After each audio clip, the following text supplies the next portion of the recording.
Welcome back to Radio Taiwan International. You're listening to Geek Out. What's your cup of tea, tickles your fancy, or floats your boat? Join us as we share passions from people in Taiwan and around the world.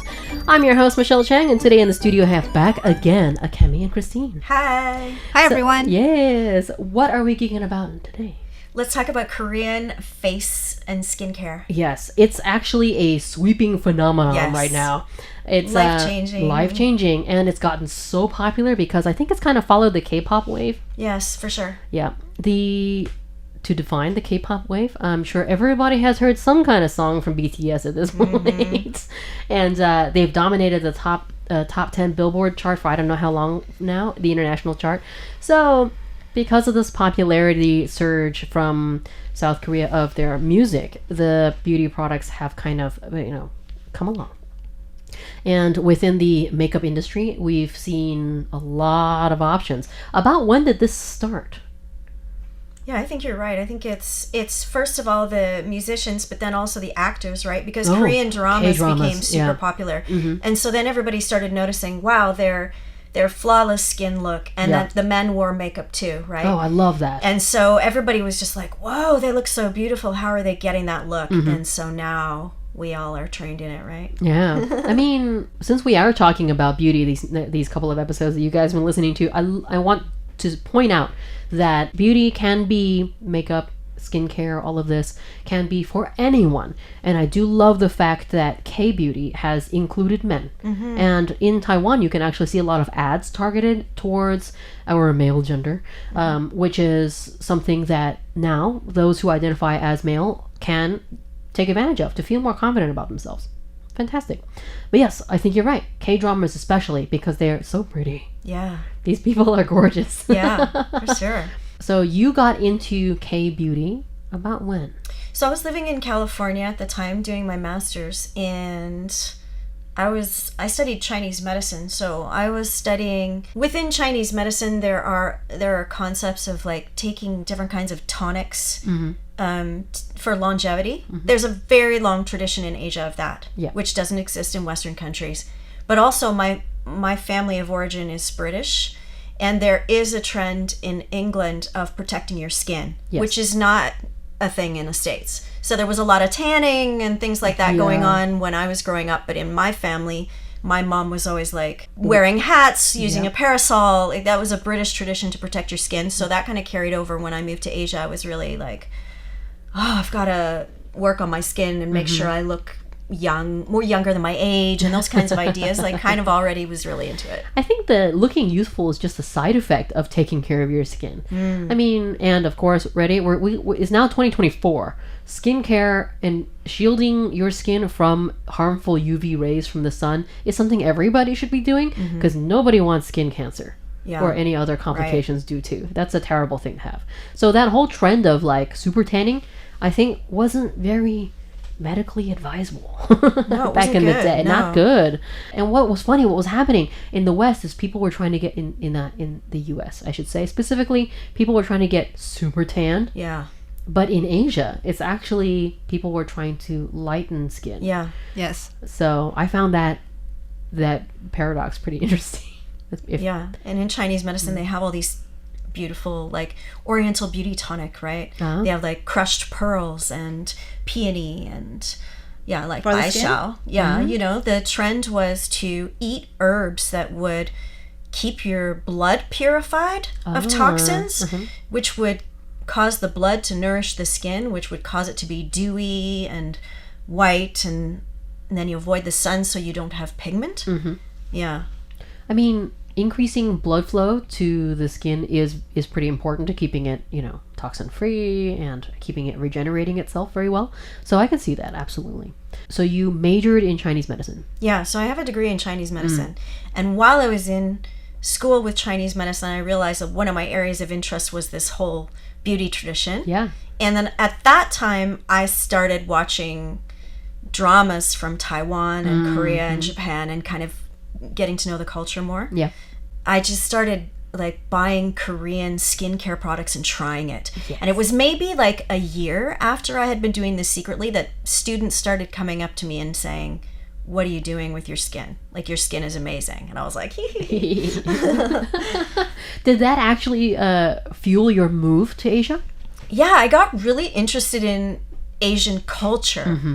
Kind of comes with the whole package comes together. Yeah, because it was like, oh, there's this whole system of values, and then there's this whole like family-oriented society, and then the beauty trends and the pop culture coming out of Korea that was so creative. Yeah. It was just so different and interesting. Yeah. And it was just an very adventure. refreshing, I would imagine. Yeah. If you live in the U.S. and you're just oversaturated with Western trends, to kind of dip your whole self into Asian beauty trends is nice. And the packaging is so cute. It is. So much cuter than so the cute. Western beauty products. That's kind of a big thing true. too. It's okay to be cute and to buy cute looking things with, in pinks and bows and bedazzled with the rhinestones and stuff. It's so totally acceptable here. It's normal. That's but right. in the US, I think they kind of eschew this. Yeah, I think they're getting into it now, though. Yeah. Good. It's like it's childish to be girly in the It States. looks, some of it looks childish, I agree. But I think a lot of Western people are getting into the whole Korean cute packaging and that stuff as well now. And Japan is Oh, yeah, really Japan into too. cute. You can Super be cute cute when stuff. you're 50. You don't Yeah. have to be only cute when you're 12. It's totally acceptable to be 50 and, wear some bows. Stud yourself out. There's one shop named Skin Food, Oh, yes. and their packaging is super cute. I love it Skin too. food kind of implies that Yeah, you're yeah. nourishing your skin, which is a great thing all around with a lot of K-beauty. So I did ask you earlier, have you been to South Korea? I haven't yet. You have to go. It's on my list. Well, of course, I was planning my trip before COVID lockdown, and now it's like things are just starting to open up. So Yeah. My family is South Korean diaspora. nice. So my grandparents' generation ran into South Korea as refugees during the Communist Revolution. So ethnically speaking, I am mainland Chinese, but my parents were born and raised in South Korea. How interesting. And they eventually went to the U.S., and then I was born in the U.S. But to go home and visit my grandmother, Hui Lao Jia, to go visit grandmother was always in South Korea. And so I went every year, like twice a year, and wow. witnessed the evolution of Korean beauty. Oh, wow. And it was, amazing. it's so fun there. You have to go. Yeah. Yeah, The- it's great. The shopping is phenomenal. Right. Do you eat spicy food? You should. Of course. Yes, then go. And everything Korean is so popular here now too, so you can get a lot of it in Taipei. That's true too. There's so many, like Innisfree Yeah. and Etude. Yep. Etude. Yeah. And there's They another sell one Etude too. in Watson's. Now that you ask me, I'm blanking on the brand names. That's always how it happens, right? Yeah, I'm blanking on it too. Oh, the face shop. Oh that's yeah, the right. face shop The is face nice. shop. I like their face masks. Face masks just alone has taken the world by storm, I Yeah. think. I know. That I really so wasn't true. a thing until K-beauty came up. So the face mask is the thing that kind of comes in a kind of a squishy flat package, and you unfold it and it's in a face shape. You stick it on your face, you wait. The vitamins, whatever it is that's in the mask, then can be absorbed by your skin. Any particular ones we are a huge Yeah. fan of? Definitely. Snail mucin. That is It's like an amazing amazing. product. Yes, I've used it myself, and it is your face just glows, and it's Yeah. so soft and supple And afterwards. boingy. Boingy, boingy. You know, Boingy. you get that boingy. Cute. Cute. Yes, in Chinese it's called QQ, which is just the letters. You don't even type it out as anything else. You type the letters QQ, and it means boingy boingy. Yeah. It's grosses out some people though, It's amazing. because it's snail. Yeah, but it's unbelievable. What you've got to think about it in Chinese medicine, all of it has its roots in Chinese medicine. So you think about yin and yang, right? Yeah. And your yin is what depletes over as you age. And those are related to female hormones Yep. mostly. So as your estrogen production goes down, your collagen goes down and your skin elasticity starts to Fade, go yeah. away and you get more wrinkles and sagging and all these things.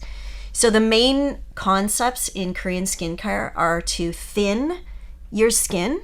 So it's a lot of exfoliation to thin your skin so that the lines aren't as deep. And then to apply products that have something like snail mucin or collagen, pearl, use whitening, and also take internal supplements. Yeah. And then lasers. Oh, Yeah, I do yes. lasers. There's Yeah. the rise of cosmetic surgery, which is either major or minor, but also I think there's a lot of stigma around that shouldn't be there, because things like laser derma peels are fast, and what it is they reset your skin. They take off the outer layer and then enable you to breathe, I think. I can see that. Yeah. So you usually have to use a combination of like products and then also lasers and just to keep everything like balanced. Yeah, absolutely. So skin masks. What else are we big on? BB cushions. Oh, BB cushions they're that so fun. contain. Yeah. Okay. So you can get hyaluronic acid in it or collagen in it, as well as your foundation plus your SPF. okay. So what is That's a right, BB SPF cushion? too. Because it doesn't sound very clear in its Yeah. name. So it would look like a container of powder that you open that has a mirror and then a pad of some kind. But Okay. instead of applying powder, you're applying like a liquid foundation blended with moisturizer and SPF together. It's much better than just applying powder to your face. Yeah. And it also diffuses across the skin layer. So when you use AI cameras, which we all have in our phones in Asia, filters. you have the most beautiful face in the universe because your camera is diffusing your skin when it takes a photo. Oh, I mean, there are a lot of tips and tricks, and I'm mostly tricks in a lot of modern makeup, because there are light refracting crystals or something like Yeah. that to kind of give on camera give the appearance that you don't have pores or whatever. Yeah. So yes, I appreciate it. It's nice. So face masks, BB cushions, anything else that you would? Yeah, okay. So here's something I want to share with everybody. So the most important thing when you're buying Korean skincare is to start focusing on ingredients that get you results rather than the brand. This is like the most important thing, because you don't have to be rich. You don't have to buy the most expensive brands. What you need to do is understand what ingredients you're looking for, because they will give you results even if you buy something at Poya Yeah, or Cosmed or whatever. yeah. Which are So- kind of your generic beauty or other supply hotspots, and you can get a whole bunch of different brands, usually at fairly good prices in one place. Yeah.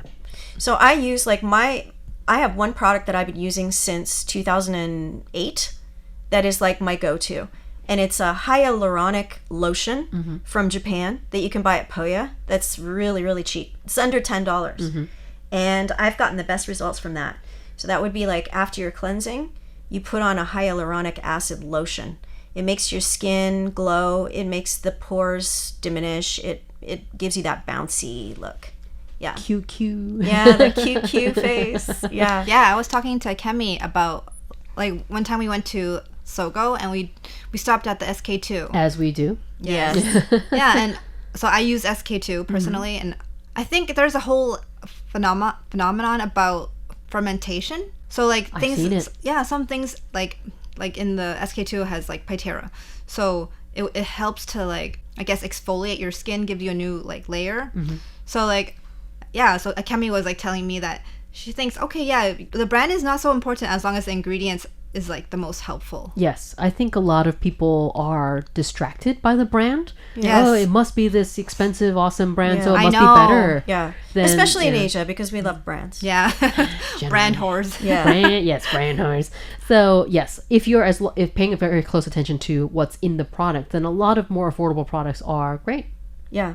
They So- can be, yeah. Some of the trending ingredients right now coming out of Korea are retinol and niacinamide. Okay. And you can look on TikTok for influencers that teach about the different products and review different products from Korea and Japan. And I've done a lot of that, so then I order them and I try different things. Oh, love you. Thank you. Yeah. We all And try so- different things. It's fun. Yeah, so I would say like that's a good step for people to take is you just follow some influencers and they'll teach you everything you need to know, and then you can try things that interest you based on your skin type or your problem areas. And then another ingredient that's really important is vitamin C. So in Asia, a lot of women take glutathione tablets or pills, especially popular in the Philippines, and it's basically like high dose vitamin C, which fades pigmentation. And you can take that internally. You can take fish collagen internally. You can take there's products for fading your pigmentation. And so vitamin C topically or vitamin C internally. Yes, it diminishes your age spots, that kind of Yeah, thing. Yeah. I've got those. And there's lasers for that too. Yes, lasers are very helpful. Yeah. I mean, as I've said earlier, there's sometimes a lot of stigma around cosmetic use or, plastic surgery, but it's thankfully getting kind of broken down, especially with the rise of social media. Well, I used to work at an anti-aging clinic in Hong Kong when I was working there. And so a lot of the foreigners that were from the States, for example, they were getting a lot of Botox injections and fillers. I personally haven't used any of those. And I've gone with the more Asian style, which is like lasers, supplements, and topical products. Yeah. And so I think there's some trend differences there. Like I notice, especially when I watch social media, like a lot of American actors have got the Botox filler look, and it has a look. Like you can pick it out on people, I never really liked that, so I didn't go that route myself. I mean, fillers is okay. You can kind of attribute fillers to people, celebrities recently that have like very plump lips and they're, what's the word? It is sexy. But having had fillers does have a look. I mean, you got a look. You can see it. It doesn't look natural. Yeah. I personally used Botox before. So how did you like it? I thought it was very interesting, so I tried it out, and I did my whole forehead, and I couldn't move it for a good 3 weeks. Like absolutely no movement? No. Oh. But then after 3 weeks, you can feel the movement. Okay. But it's not quite as like before where you can move it very freely. So it is like frozen for like 3 weeks, and then slowly, naturally, you get the movements back. Okay. So that helps to like stop the creasing, right? Right. From facial expressions that we make every day. So it's kind of like Botox is going from the source end of the creasing or the wrinkling, whereas the laser and or topical stuff is coming from the opposite end. I've done the facial gua sha too. Because as I'm aging, I got the sagging kind of skin on the jowls and things like that. And so I found that the facial gua sha tool helps with that because it drains the lymph out of your face, which is tending to become more swollen and puffy when you're older. It's not something you need when you're younger. You haven't got that issue going on. But when you start going into perimenopause and you've got this like lymph drainage issue that comes up. And so women tend to get more puffy and swollen along the jawline. And deeper creases in the nasolabial folds and things like that. So I found the gua sha helps with that. I might actually try that. And you're not doing anything permanent. Yeah, it's totally natural. So you can just take it, like you can put some of your more gel, the really slippery moisturizer on, and then do a bit of facial gua sha. And you're not doing it hard like you would do it on your body, right? It's just gentle. Yeah, so that works. I mean, and thank you internet, because a lot of this stuff, I'm going to say like 20, 30 years ago, is just not easily learned or shared. Today, we have an almost unlimited resource pool of people who have tried products or can recommend, this over that for your particular needs, because everybody's a little bit different. Yeah. And I don't think should be any shame for people who want to get Botox or like surgery. Absolutely plastic surgery. not. No, like it's totally more normal now. Like as we're like heading towards like a new trend, or as time flies, I think it's pretty normalized now, especially in Asia. Yeah. In Korea too. Yeah, in Korea especially. They have straight up foreigner packages. They have foreigner packages. I heard about that too. There's in Gangnam, they have foreigner clinics where they speak different languages, and you can buy packages, and everything is done for you. So you like fly in, and you for your specific package that you have booked in advance, and they put you through whatever process or package items that you purchased, and then you have some recovery time, and then you fly back out. Yeah, so it's amazing. Thailand too, I've heard. Cosmetic holiday. I mean, like I said before, it is 2024, and if we can take advantages of self-driving cars and really awesome, quickly developed vaccines, then why not cosmetic stuff? Yeah, well, we all want to look younger. Yes, that's so true. I think the focus should ultimately also be on health. Yeah. Yes. Try to preserve the health of skin, the bounce, the health, and ward away like damage from UV, that kind of thing, because that can lead sunscreen is that can lead to bad stuff. And then you can do the Chinese medicine for the internal, so that's going to be like cooling the blood and cleaning the blood. So that's essentially like detoxing, purification for your body to make sure all your organs are, working well, your liver's cleaning, like your liver and your kidneys are cleaning waste out, and the lymph is moving, and those kinds of things. So that's going to help the skin be clearer. All right. So for those who are maybe unfamiliar with, say, for example, K-beauty, what are some very basic products to try. Okay, or well, stuff let's to talk try? about some of the hot trends right now. Okay. So the brand would be Tir, Tir. Okay. It's being modeled by BTS and by the male actor who was in Crash Landing on You. Oh. Okay. Okay, hot. He's one of the hottest Korean men around, let's be honest. He's got beautiful skin and he's their primary model. So they sell a bunch of products that I've tried and I really like them. So they have a BB cushion that's really nice. They have this toner that's called a milk toner. I really like it. There's some pads that are being sold right now. They're like a facial toner pad. Okay. They're called Needly. I recommend trying those. Okay. They're great. They're trending. Another trend right now would be this Anua. There's an oil cleanser that's viral on TikTok, and I bought it, and I love it. It has like the lightest fragrance. It's so amazing, the texture, and what it's supposed to do is you lather it on, and if you add water, it becomes more of a soap. Okay. But if you keep it just as an oil, it will take the like whiteheads and blackheads out of your pores. That's really nice. And they have a peach niacinamide toner that you can use with a dropper. Okay. These are some of the best products right now. And they run about 700 NT each. So That's that not would be expensive. under $30 US per item. You can get them on Shopee and bring them in, and then you just fill out the immigration form ahead of time.